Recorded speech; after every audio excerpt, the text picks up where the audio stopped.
My mother told me I was a burden. My cousin laughed in my face, and then my 14-year-old son, my quiet, sweet boy, walked in, looked them both dead in the eyes, and said, "Actually, we own this house now, and you're all just tenants." That was the moment everything stopped. My mother's wine glass froze mid-air. My cousin's crooked little smirk slid off her face like melting wax. No one moved. No one spoke. Just silence and shock. And me? I sat there at the table, still holding my fork, blinking slowly like I was watching a movie I wasn't part of. But let me rewind, because if I'm being honest, that moment didn't come out of nowhere. It came after months, years, really, of swallowing my pride, second-guessing every decision I made, and trying to hold my head high in a house that constantly tried to push it down. My name is Alina Monroe. I'm 35, divorced, and I moved back into my mother's house about a year ago with my son, Micah.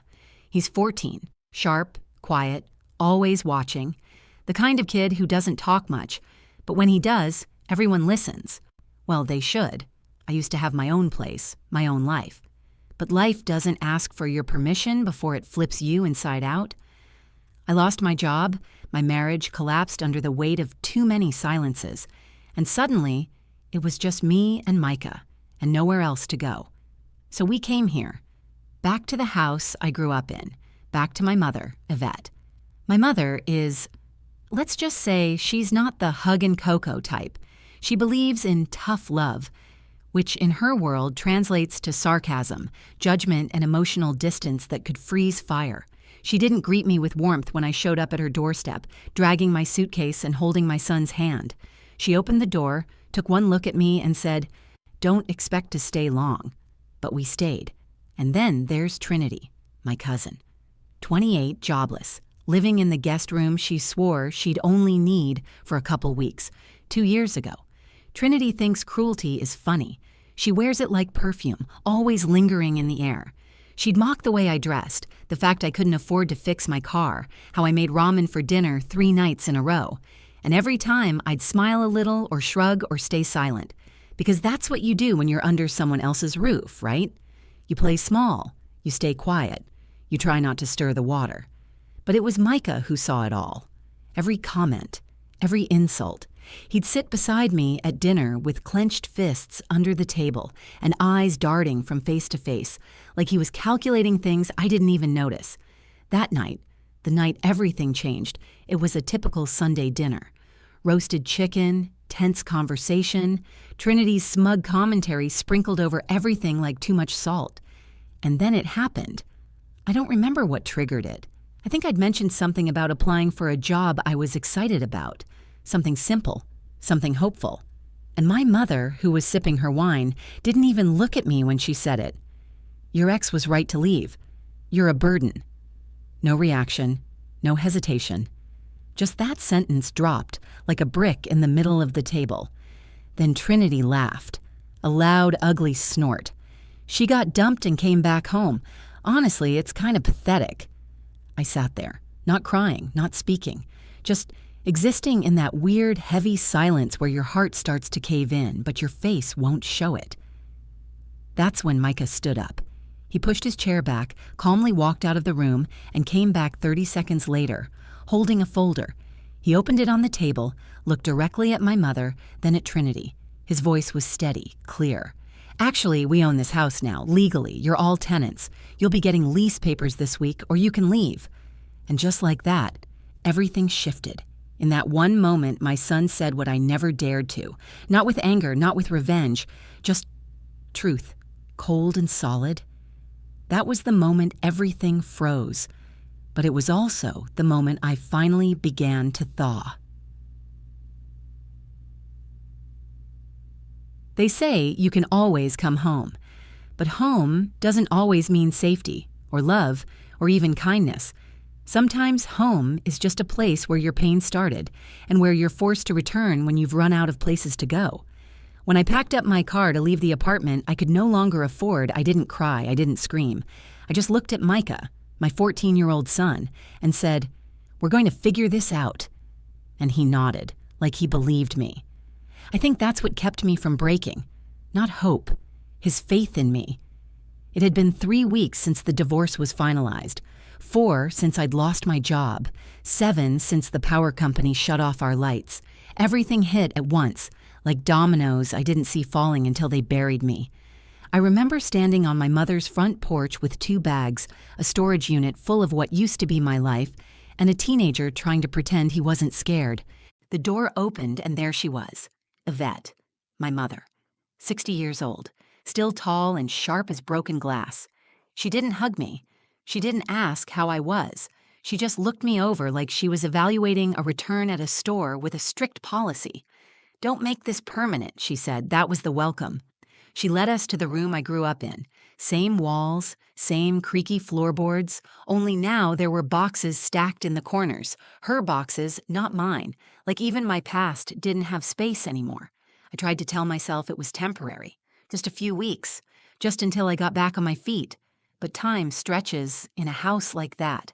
The days don't pass. They pile up. And then there was Trinity, my cousin.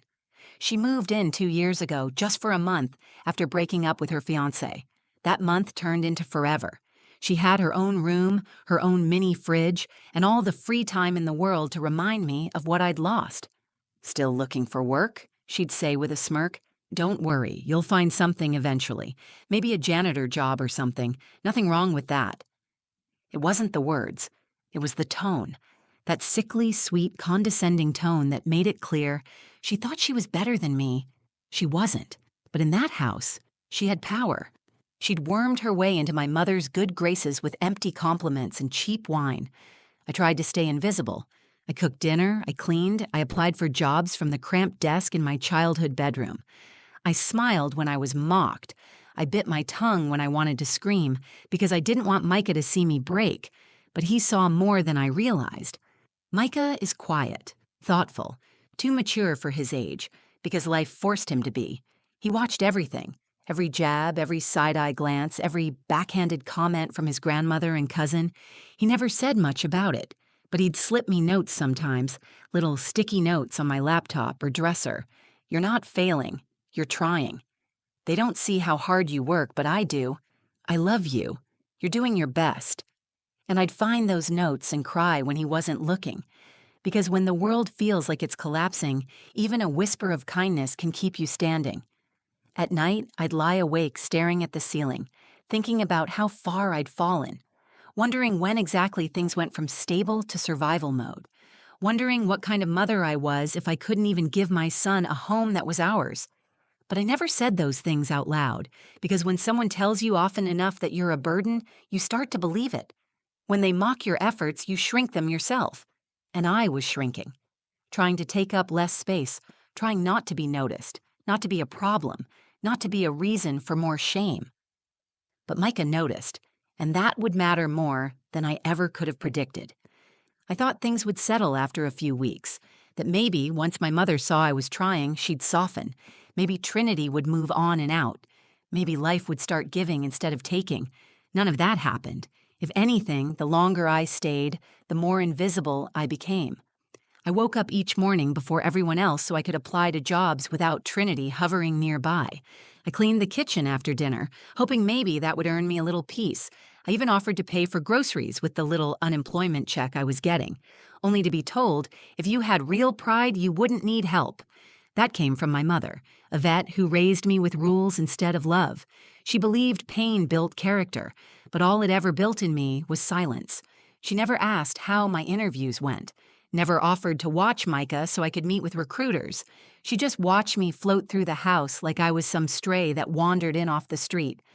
Micah started staying in his room more, headphones on, homework done early. He never complained, but I noticed the tension in his shoulders. I'd ask, "Are you okay?" And he'd answer, "I'm fine," with a smile that didn't reach his eyes. He was watching, listening, absorbing it all.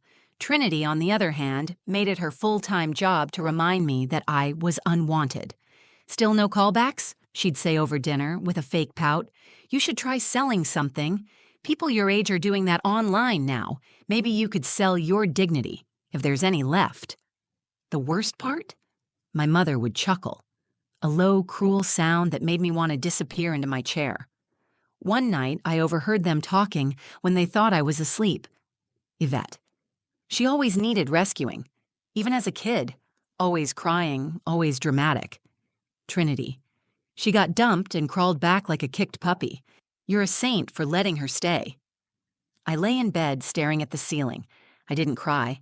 I just felt hollow, like they were scooping pieces of me out every day, and all I had left was the shell. Micah noticed. The next morning, I found a note on the fridge in his messy handwriting. They don't know you like I do. You're strong, and I'm proud you're my mom. That note nearly undid me. I had to lock myself in the bathroom just to cry without him hearing. I didn't know it then, but Micah had started doing his own research. He was asking quiet questions, reading about inheritance laws, looking at old mail. He never said anything to me directly. But when you live under pressure long enough, even a whisper of rebellion feels like thunder. I started pushing back in small ways. I stopped answering Trinity's jabs with silence. I'd say, "You don't work either," or "Must be nice to live here for free." Once, when my mother said I was setting a bad example for Micah, I looked her straight in the eye and said, "No. I'm showing him what survival looks like." She didn't like that. Neither did Trinity. The tension thickened. Every dinner was a minefield. Every comment was laced with judgment. And through it all, Micah stayed quiet. But I could see something brewing behind his eyes. One night, I caught him staring at the hallway closet, where my grandmother used to keep her documents. My grandmother, Irene, had died 5 years ago. She owned the house before my mother moved back in. I'd always wondered what happened to her will. But in the chaos of life and grief, I never asked. Micah did. He asked questions I was too afraid to, and what he found would change everything. But at the time, I didn't know that. I was still waking up in a house where I was treated like clutter, still trying to rebuild my life from scratch while being told I'd ruined it. And still, Micah was watching, waiting, planning. Because while I was busy surviving, my son was quietly preparing to change the rules of the game. I don't remember the exact moment I decided something had to change. It wasn't a grand breakdown or a big scream. It wasn't cinematic, it was quiet. I was folding laundry, Micah's school hoodie, a t-shirt with a hole under the sleeve, my one decent pair of jeans, when I heard laughter from the living room. Trinity, my mother. Something about me, no doubt. Something about how long I'd been living there, how embarrassing it was. I just sat there on the bed holding a wrinkled sleeve in my lap and thought, I'm not going to survive this if I keep shrinking myself to fit inside their cruelty. Micah walked in and sat beside me. He didn't say anything at first. He just handed me a folded paper. It was a screenshot of a legal form, a title deed. At first I didn't get it. Then I saw the names. Irene Monroe, grantor. Alina Monroe and Micah Monroe, beneficiaries. I looked up at him, confused. You found this? I asked. He nodded. I went through Grandma's old documents. They were in a box in the attic under the Christmas lights. I hadn't been up there in years. He handed me another paper, a trust agreement. It was dated 5 years ago, the year my grandmother died. In clear, legal language, it said that she'd transferred the house into a living trust for me and Micah.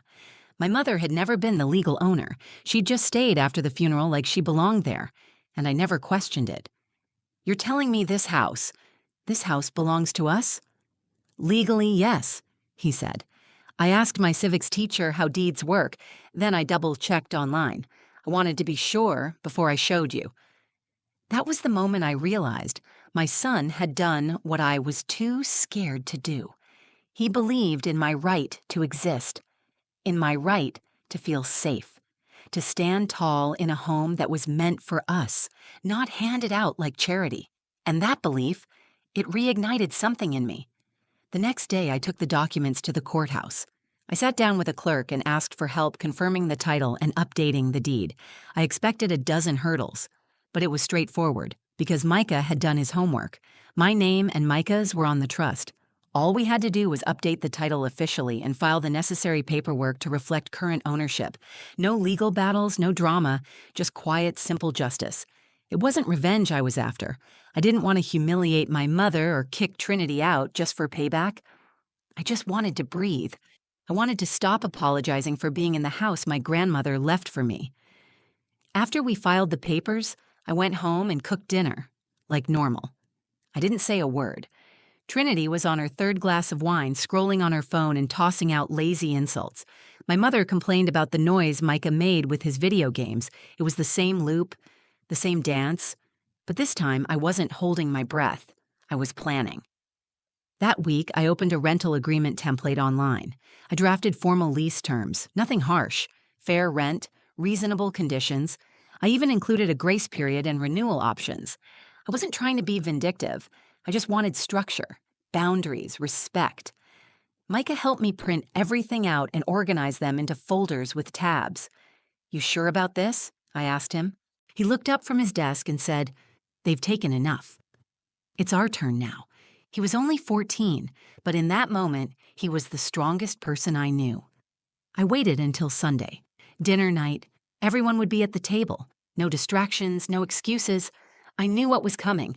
Another round of jabs, another evening of being picked apart like a bad casserole. But this time, I wasn't going to shrink. This time, I had truth on my side. Paperwork, proof, power. I didn't need to raise my voice. I didn't need to argue. Micah and I had already done the work. All we had to do was say the words. And once we did, everything would change. Sunday dinner always had the same rhythm. Chicken roasting, wine glasses clinking, my mother sighing about everything from the weather to the state of my life. Trinity would toss in a sarcastic jab or two, and I'd sit there pretending not to hear it, like background noise I'd learned to live with. But this Sunday was different. Micah and I had planned every detail. He made sure the documents were neatly placed in a labeled folder. I had the copies printed, the lease agreements prepared, and the legal proof of ownership ready to present. Still, I felt my stomach twist as I laid out the plates. Even when you're standing on solid ground, your body remembers what it's like to sink. Dinner started normally. My mother complained the chicken was dry. Trinity scrolled on her phone between bites, offering commentary like we were on some reality show and she was the judge. "You're still not working, right?" Trinity asked, looking up with that fake innocence she wore like perfume. "No interviews this week? Maybe you should try one of those delivery app jobs. Just don't crash the car again." I didn't flinch. I just placed the mashed potatoes on the table and sat down. Micah was next to me, quiet as always, but alert. His eyes locked on everything, like he was taking notes on a play he'd seen too many times. Then came the moment that cracked everything open. I had mentioned a remote job I'd applied to earlier that week. It was a small thing, just a sentence or two. And like clockwork, the cutting reply came. Yvette, barely looking up. "Your ex was right to leave. You've always been a burden." Trinity, laughing into her wine glass. "She got dumped and came crawling back. Honestly, it's almost impressive." I set my fork down slowly. I looked at Micah and he looked back at me with the smallest nod. Just enough. Just go. He stood up. Calm. Unbothered. His voice didn't shake. "Actually," he said, "we own this house now." Silence. Trinity blinked. My mother tilted her head like she hadn't heard him right. Micah reached into his backpack and pulled out the folder we had prepared. He walked to the center of the table and laid it down gently, like a final piece in a puzzle no one else realized we were building. "Legally," he said, opening the folder, "this house was left to Mom and me. Grandma Irene made it a trust before she passed. The deed's updated. We're the owners now." You could have heard a pin drop. My mother's wine glass paused mid-sip. Trinity stared at the papers like they were in a foreign language. Micah kept going, his voice steady and strong, more confident than I'd ever seen him. "We're not kicking anyone out yet, but you'll both be getting lease agreements this week. Fair rent, month to month. You'll have tenant rights, just like anyone else. But the days of treating my mom like she's lucky to be here, that's over." Still, no one spoke. I looked at my mother, and for the first time, she looked unsure. Not angry, not cold, just unsteady, like she'd been standing on a throne built out of assumptions, and someone just knocked out the foundation. Trinity tried to laugh, but it died halfway through. "Is this a joke?" she asked. I looked her in the eye and replied, "No. But the way you've been talking to me for the past year, that was..." Micah sat back down, and I could feel my hands shaking under the table. Not from fear, but from something else. Relief, power, the weight of years lifting off my chest. My voice was quiet, but it cut through the room. I never wanted it to be like this. I didn't want to fight for basic respect in a house that was meant to be a home. But since you made it clear that love comes with conditions, we're putting boundaries in place. You want to stay? Great, you can. But you're going to treat me and my son like human beings. No more insults, no more control. No one answered, just silence. And for the first time in my life, that silence didn't feel like judgment. It felt like power. The kind of stillness that follows a storm, not peace exactly, but the space where healing can start if you let it. My mother didn't say much the next morning. She made coffee like usual, but she didn't offer me any. She didn't say, "Good morning." But she didn't say anything cruel either, and honestly, that felt like a step forward. Trinity avoided me for 3 days. She stayed holed up in her room, only coming out for snacks and passive-aggressive silence. When the lease agreement arrived on the dining table, she didn't even look surprised. She just rolled her eyes, signed it, and left it there like it was beneath her. But it was signed. That was the point. Micah watched it all unfold with the same quiet strength he'd shown that night at dinner. He never gloated, never rubbed it in. He just kept being himself, observant, calm, kind. There was a new energy in him now. A weight had lifted. And in me, too. For the first time in years, I wasn't just surviving, I was standing, holding the ground that had always been mine. I stopped apologizing when I walked into rooms. I stopped shrinking my voice when I had something to say. I stopped questioning whether I deserved to be here, because we did. We always had. My mother never apologized. I didn't expect her to. But something shifted between us, and that was enough. She started doing small things, washing dishes without comment, knocking before entering my room, letting Micah play his music without muttering about noise. She'd never be warm, but I didn't need warmth from her anymore. I'd stopped chasing what she couldn't give. One evening, a few weeks after the reveal, she sat across from me on the porch while Micah was inside doing homework. "You've changed," she said, not looking at me. "No," I replied. "I just stopped hiding." She didn't argue. She just nodded slightly like she finally saw something in me she'd been blind to before. That moment mattered more than I wanted to admit. As for me, I started rebuilding. The small remote job I applied to, I got it. Customer support for a tech startup. Nothing flashy, but steady. Flexible hours. And it paid enough for me to contribute fully, to feel like I was moving forward. I turned Micah's old toy shelf into a workstation. I lit a candle at my desk every morning just to remind myself, this is real now. You're doing it. Micah thrived. His grades went up. He started joining clubs at school again. He even brought a few friends over, something he never did when the house was thick with tension. One afternoon, I overheard him talking to one of them. They were sitting in the kitchen laughing about some science project, and I heard him say, "My mom. She's the strongest person I know. You should have seen her. She took back everything they tried to take." I had to sit down when I heard that, because when you feel small for so long, it's easy to forget that someone sees you as big, that someone, especially your child, believes you are more than enough. I never set out to be anyone's example. I just wanted to make it to the next day. But somewhere between the silence and the surrender, I learned that resilience doesn't always roar.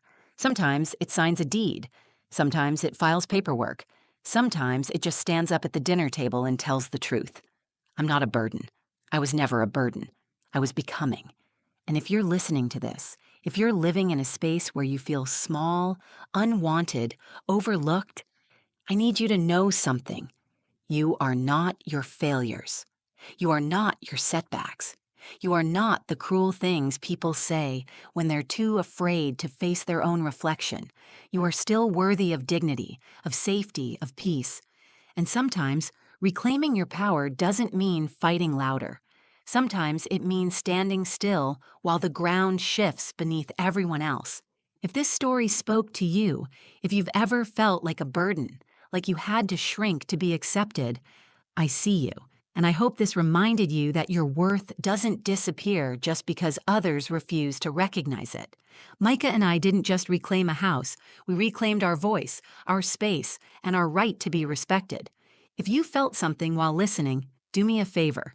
Like the video, share it with someone who might need it, and drop a comment. Tell me your story, and don't forget to subscribe for more real stories that hit where it matters. You're not alone.